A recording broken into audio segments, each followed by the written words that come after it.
Hello, my name is Captain Kelly Muniz, Commanding Officer of Media Relations Division of the Los Angeles Police Department. This community briefing is intended to provide you with information about a fatal traffic collision that occurred in Mission Division in the city of Los Angeles on January 31st, 2023 at around 7:40 p.m. You're about to see relevant video footage and learn about other evidence and police procedures related to the case, so you can have a better understanding of what occurred based on what we know right now. When traffic collisions involving a city vehicle, including collisions that occur during the course of a police investigation or enforcement action, which result in serious bodily injury or death, the LAPD Traffic Group Multidisciplinary Collision Investigation Team, also known as MCIT, assumes investigative responsibility. This team is comprised of specialized traffic investigators. They are tasked with conducting very thorough traffic collision investigations, which typically require investigators to interview multiple witnesses, view numerous hours of video footage, and analyze a significant amount of forensic evidence. We are still at the early stages of this ongoing investigation, which can often take several months to complete, and our understanding of the incident may change as this additional evidence is collected, analyzed, and reviewed. We also do not draw any conclusions about whether the officers acted consistent with our policies and the law until all the facts are known and the investigation is complete. A word of caution: the images and information you're about to see may be disturbing. Traffic collision investigations involve situations and incidents that can be graphic and difficult to watch. In addition, there may be strong language used by those shown in the video. Viewer discretion is advised, especially for young children and sensitive viewers. Foothill Division officers responded to a radio call for a grand theft auto suspect in the 10,000 block of El Dorado Avenue. While on the way to the call, the stolen vehicle information was confirmed and the suspect information was provided to the officers. Here is the corresponding radio broadcast. Foothill unit, possible GTA suspect there now. Suspect is a male Hispanic. Named in comments, currently in the driveway with a black Toyota Tacoma truck. License plate of 2, returns code 37. It's code 2 incident 4307 already at 1643. The suspect was identified as Oscar De La Cruz. Upon arrival, the officers located the stolen vehicle being driven by De La Cruz, a 2002 Toyota Tundra. The officers began to follow the stolen Toyota, requested the assistance of an airship, additional patrol units, and a supervisor. Once the additional officers and supervisor were present, De La Cruz accelerated away from the officers, entered a nearby freeway, and attempted to flee. The officers continued following, activating their police vehicle's emergency lights and siren, and initiated a vehicle pursuit. De La Cruz continued traveling at a high rate of speed, made several unsafe lane changes, and ultimately exited the freeway. He turned onto adjacent streets, refused to stop, continued traveling at a high rate of speed, and committed numerous traffic violations. Upon arrival of the airship, the officers transitioned into tracking mode in hopes of encouraging De La Cruz to slow down. Moments later, De La Cruz ran a red phase tri-light at the intersection of Woodman Avenue and Lanark Street and collided with a 2016 Honda Civic, which was traveling northbound on Woodman Avenue. Following the collision, De La Cruz emerged and attempted to flee on foot. The officers gave chase and tackled De La Cruz to the ground. As the officers attempted to take De La Cruz into custody, they utilized physical force and a taser to help overcome his resistance, eventually taking him into custody. The officers also discovered an additional occupant seated inside the Toyota Tundra at the time of the collision. A portion of this incident was captured on the responding officer's digital in-car video. Most marked vehicles assigned to patrol have a camera mounted inside which activates when the emergency lights are turned on. The camera can also be manually activated. These digital in-car cameras have a buffer of video without audio. Upon activation, the camera goes back 1 minute and starts recording.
portion of this incident was also captured on the responding officer's body-worn video.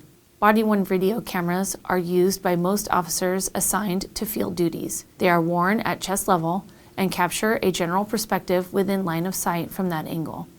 The angle of the camera prohibits viewers from seeing everything the officers saw and experienced.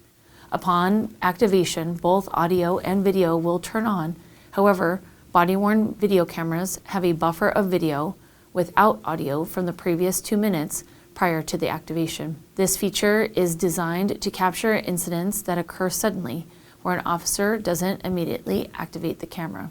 Here is body-worn video from one of the officers involved in this incident. DC6, TC, Cantera, and Lanark. He's getting on 6. Foot pursuit! 1 foot for him! Hey! Stop that damn! Hey! Hey! I'm gonna show you!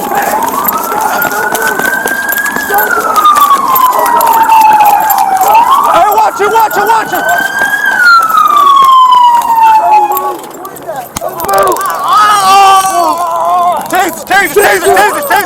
Taser! He's reading. Taser! Taser! Put your hand behind your back! Put your hand behind your back! Put your hand behind your back! I'm moving! Alright. I got asthma! I got his hand. Who's chasing me? I got asthma! Alright. Who's chasing me? I got his hand. You're good? Hook him up. Shit. What the fuck? Oh! Shit! So we're gonna left side. One person, let's roll.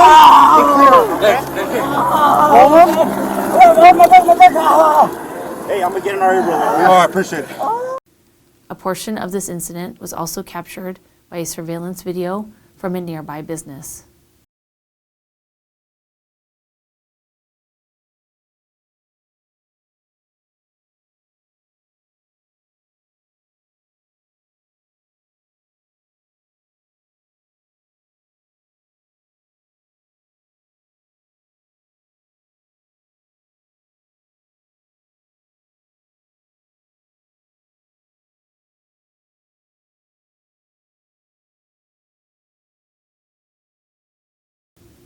Los Angeles Fire Department paramedics responded to the scene and pronounced both of the occupants of the Honda deceased. They were later identified as Timothy Schultz and Christopher Teagarden. The LAPD Traffic Group Multidisciplinary Collision Investigation Team was notified of the vehicle collision resulting in the death of these 2 innocent people and responded to the location to conduct the traffic collision investigation. While in custody, De La Cruz's breathing became labored, and he appeared to be under the influence of an unknown substance. When questioned, De La Cruz admitted to officers that he had injected heroin and ingested fentanyl. As a result, the officers administered several doses of Narcan nasal spray to De La Cruz. Narcan nasal spray, or naloxone hydrochloride, is a potentially life-saving spray medicine used to provide immediate medical intervention of a known or suspected opioid overdose emergency. Narcan nasal spray does not take the place of emergency medical care. What did you take so we know how to help you? Drugs. What kind of drugs? Fentanyl? Yes? Okay. Yeah, that's okay. Just get a Narcan and hit him with it. Fentanyl.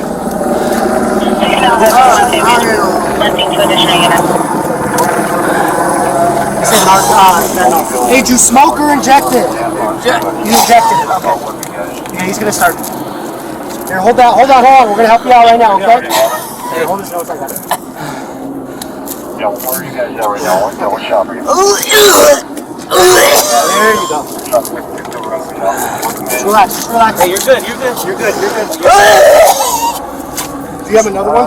Yeah, I got another one. Another one is in the car? Yeah, I got another one. Where's this shit? Hey, my shop's, they zero. Can someone put my glasses in there before they go on break? Hey, bud. Thank you. Los Angeles Fire Department paramedics transported De La Cruz to a local hospital to be treated for the taser deployment and the possible opioid overdose. Following his treatment, De La Cruz was medically cleared for booking into an LAPD jail facility and was arrested for murder. On February 10th, the Los Angeles County District Attorney's Office filed the following charges against Oscar De La Cruz: 2 counts of murder, 1 count of fleeing a pursuing peace officer's motor vehicle causing death, 1 count of hit-and-run driving resulting in injury to another person, and 1 count of driving without owner's consent. Oscar De La Cruz is a 32-year-old resident of Los Angeles. Los Angeles Fire Department paramedics transported the passenger of the stolen Toyota to a local hospital to be treated for an injury sustained during the traffic collision. She was subsequently released from custody. As part of the investigatory process, a pursuit investigation was initiated. This pursuit investigation will be reviewed by the department upon completion for adherence to the law and department policy. In the next several months, the LAPD will continue to investigate and analyze this incident. We will continue interviewing any new witnesses that may come forward and complete any forensic tests. If you would like more information on how the LAPD investigates these traffic collisions, visit lapdonline.org, where you can also find the LAPD's vehicle pursuit policy and procedures. Thank you for taking the time to view this community briefing.